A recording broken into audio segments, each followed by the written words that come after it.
नमस्कार, मैं हूं संगीता राय। पूर्वांचल एक्सप्रेस न्यूज के इस वेब पोर्टल में आपका स्वागत है। आइए देखते हैं हमारे संवाददाता राम सकल यादव की यह विशेष रिपोर्ट।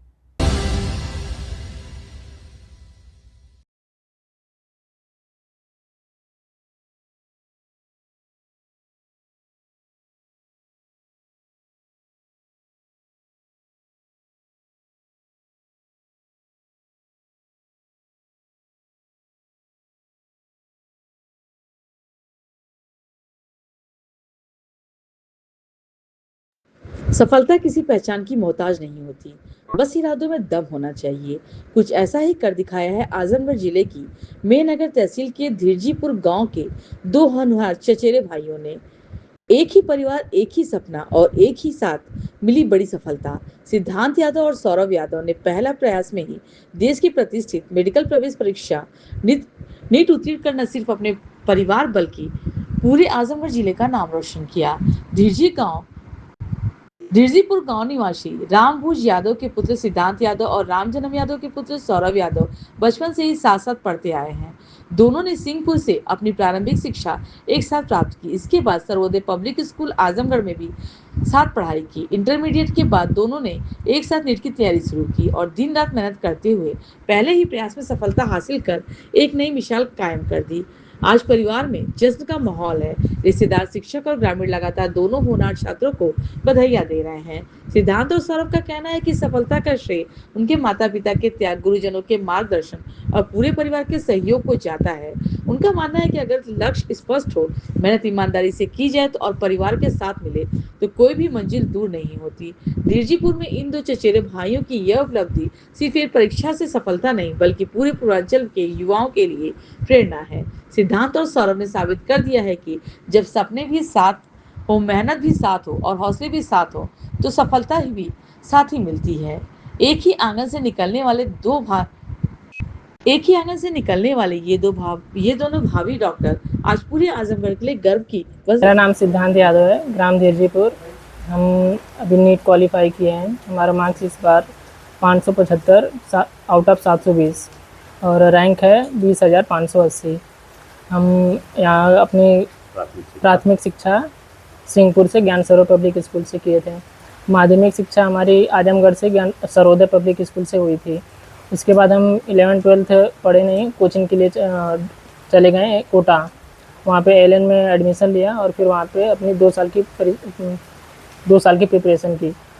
2 साल की प्रिपरेशन के बाद जब टेस्ट दिया तो उसमें उतने मार्क्स नहीं आए। नीट की परीक्षा में 484 मार्क्स आए थे, उस बार नहीं हो पाया। फिर अगले साल हमने एक और ड्रॉप लिया तो उसमें नीट हुआ। नीट में 676 मार्क्स आए थे तो सबको लगा हो जाएगा, बढ़िया कॉलेज मिलेगा, लेकिन कैंसिल हो गया वो पेपर। तो उसके 2 दिन बाद ही हम लोग चले गए कि फिर से मेहनत करते हैं, एक महीने और अभी बात है, कर लेंगे तो अच्छा होगा। पापा बोले कि जो होता है अच्छे के लिए होता है, तो 1 साल और मेहनत किए। तो परीक्षा दे के आए तो फिर मार्क्स जोड़े तुरंत ही एलएन की आंसर शीट से, तो 575 आ रहे थे इस बार 2026 में। आपका कितना आया? 575 मार्क्स सेम आया जितना आपने? Yes sir. आंसर की से मिला है? एलएन की आंसर की हूबहू नीट के आंसर की से मैच कर रही थी, एनटीए की।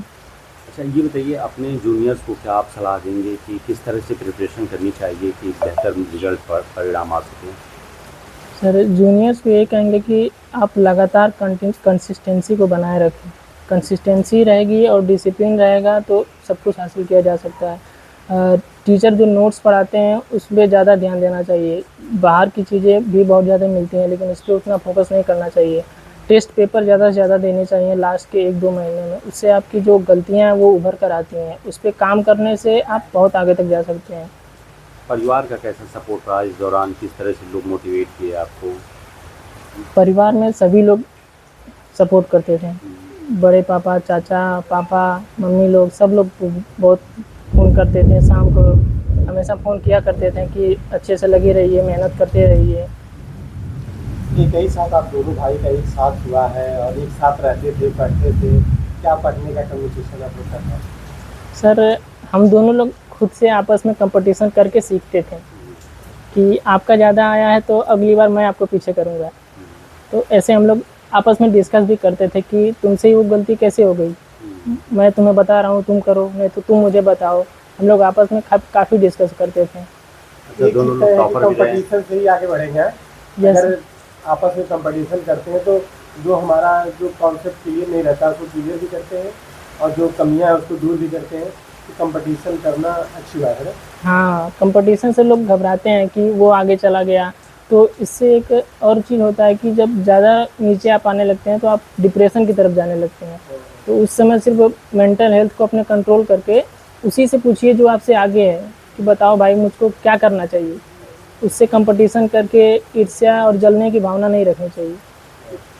ठीक, अपना परिचय दीजिएगा। मेरा नाम सौरभ यादव है। मैं ग्राम धीरजीपुर का निवासी हूँ और मैंने अपनी प्राथमिक शिक्षा ज्ञान सरोवर स्कूल सिंहपुर से की थी और उसके बाद सर्वोदय से इंटरमीडिएट किया और उसके बाद एलन इंस्टीट्यूट को ज्वाइन कर लिया और वहाँ पर 11-12 किया और नीट का पेपर दिया तो 453 मार्क्स आए और 1,70,000 रैंक था, जो कि उस समय नीट MBBS नहीं मिल पाया।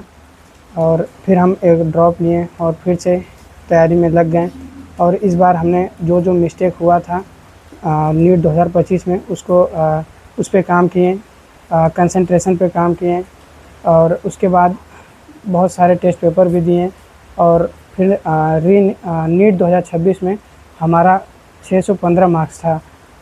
लगा था कि मिल जाएगा कट ऑफ, जैसा कि पता चल रहा था यूट्यूब से, लेकिन घर आए, वापस आए घर तो तब तक पेपर रद्द हो गया। उसके बाद पता चला कि फिर से 21 जून को निर्धारित हुआ है, तो उसके लिए तैयारी में वापस चले गए एलन कोटा और उसके बाद बहुत सारा टेस्ट पेपर दिए और जो भी मिस्टेक हुआ उस पर काम किए और उसकी बदौलत ही हमको 572 रीनेट 2026 में मिला और हमारा रैंक 22,111 हुआ। इसमें हमारे टीचर्स, पेरेंट्स का बहुत योगदान है। आपके भाई जो आपके साथ पढ़ाई करते उनका कैसा योगदान रहा? आप दोनों एक साथ रह के और एग्ज़ाम क्वालिफाई किए, तो किस तरह से आप लोग प्रिपरेशन एक साथ करते थे? हम लोग रूम पर ही टेस्ट पेपर दिया करते थे साथ में ही और उसमें जो भी क्वेश्चन गलत हुआ, जो मुझको नहीं आया उनसे पूछ लिया, उनको नहीं आया वो मुझसे पूछ लिए और मिस्टेक हुई क्यों इस पे ज़्यादा काम करते थे और जो मिस्टेक होता था उसका नोट्स बनाते थे कि क्यों हुआ और उसको जब पेपर अगले दिन फिर फुल सिलेबस देते थे टेस्ट हम, तो जो भी मिस्टेक हुआ उसके एक बार पहले रीड करते थे, फिर उसे ना करें ऐसा दोहरा लेते थे कि वो ना मिस्टेक हो और ऐसे काम करते गए और कंसंट्रेशन पे भी बहुत काम किया। उसके बदौलत ये मिला है। परिवार का मोटिवेशन कैसे रहा आपको, आपके साथ किस तरह से लोग आपको गाइड करते थे कि बेहतर कर सकते हैं आप? जैसा कि अगर हम कोटा में अगर रहें और वहाँ पर बहुत ज़्यादा डिमोटिवेशन ये सब होता है और पेरेंट्स ही होते हैं जो बच्चे से बात करके समझ सकते हैं कि कैसा चल रहा है उसका हाल चाल, और वह मोटिवेट करते थे हमको कि मेहनत करो, पॉजिटिव रहो, नेगेटिव मत रहो और अपनी मेहनत पे बस फोकस करो, सफलता ज़रूर मिलेगी। अपनी सफलता का श्रेय आप किसे देते हैं? पेरेंट्स को और टीचर को देंगे, बहुत योगदान था। क्या नाम है भैया? सर राम जन्म यादव।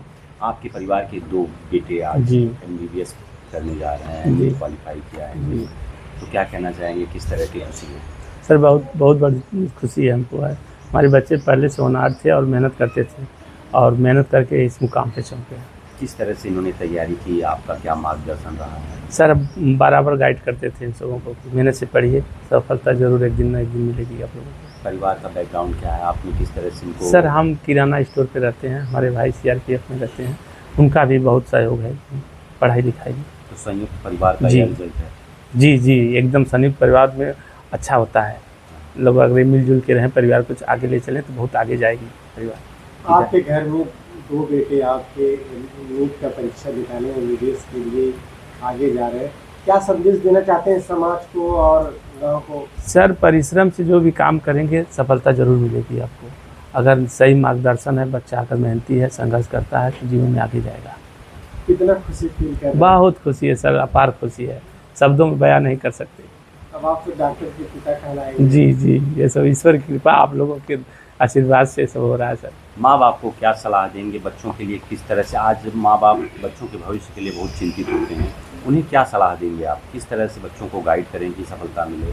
जी, मेहनत से अगर अनुशासित ढंग से लग के अगर मेहनत लड़का करता है तो आगे चल के सफल जरूर होगा और अच्छा रहेगा।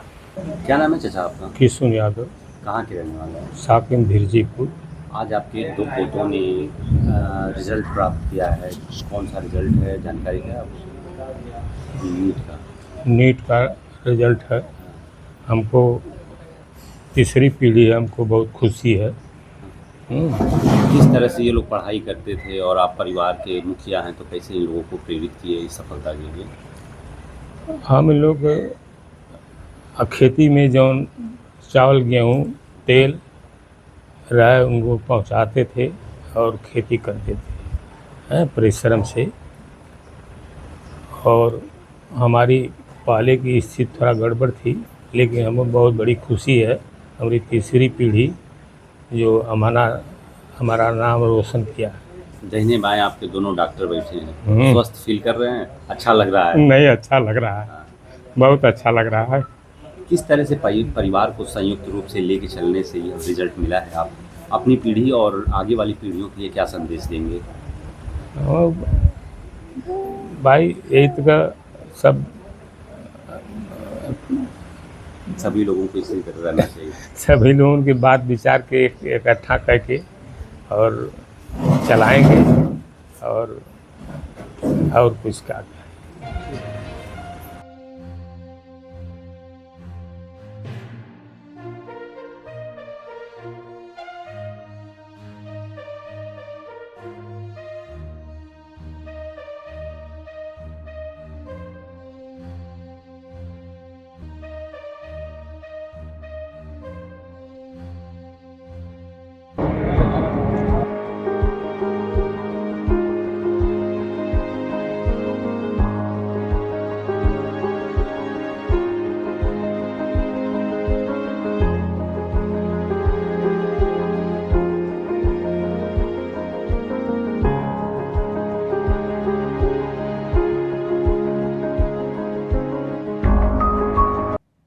अगर आपको हमारी खबर पसंद आई हो तो हमारे चैनल को लाइक, सब्सक्राइब और शेयर जरूर करिए।